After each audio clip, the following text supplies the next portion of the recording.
उसका मंगलसूत्र वो एक सोने का कीमत का मुद्दा नहीं है, उसके जीवन के सपनों से जुड़ा हुआ है। तुम उसे छीनने की बात कर रहे हो अपने मैनिफेस्टो में। सवाल यह है कि क्या वाकई कांग्रेस ने अपने घोषणा पत्र में ऐसी कोई बात लिखी है? जवाब के लिए आपको इसी महीने 6 तारीख की तस्वीरें दिखाते हैं। तस्वीरें हैदराबाद की हैं, जब कांग्रेस ने पार्टी के घोषणा पत्र की लॉन्च रैली का आयोजन किया था। हम कांग्रेस पार्टी का मैनिफेस्टो इनॉग्रेट करने आए हैं। ये जो मैनिफेस्टो है, ये हिंदुस्तान की जनता की आवाज है।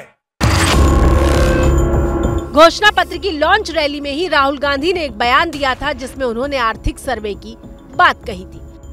हमने वायदा किया है कि जैसे ही हमारी सरकार आएगी, जो हमने तेलंगाना में किया, जाति जनगणना को हम पूरे देश में इंप्लीमेंट कर देंगे। इसके बाद हम फाइनेंशियल और इंस्टीट्यूशनल सर्वे करेंगे। ये पता लगाएंगे किसके हाथों में है, कौन से वर्ग के हाथ में है।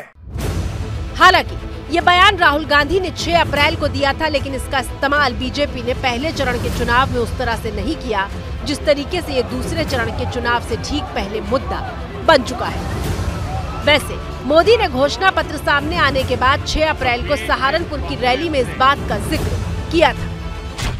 कांग्रेस के घोषणा पत्र में पूरी तरह मुस्लिम लीग की छाप है और इस मुस्लिम लीग वाले घोषणा पत्र में जो कुछ हिस्सा बचा खुचा रह गया, उसमें वामपंथी पूरी तरह हावी हो चुके हैं। हमने कांग्रेस का घोषणा पत्र भी खंगाला, जिसमें लिखा है, कांग्रेस राष्ट्रव्यापी आर्थिक सामाजिक जाति जनगणना करवाएगी। इसके माध्यम से कांग्रेस जातियों, उपजातियों और उनकी सामाजिक आर्थिक स्थिति का पता लगाएगी। जनगणना से प्राप्त आंकड़ों के आधार पर कांग्रेस उनकी स्थिति में सुधार के लिए सकारात्मक कदम उठाएगी। इसके आगे लिखा है, कांग्रेस नीतियों में उपयुक्त बदलाव करके धन और आय के मामले में बढ़ती असमानता का समाधान करेगी।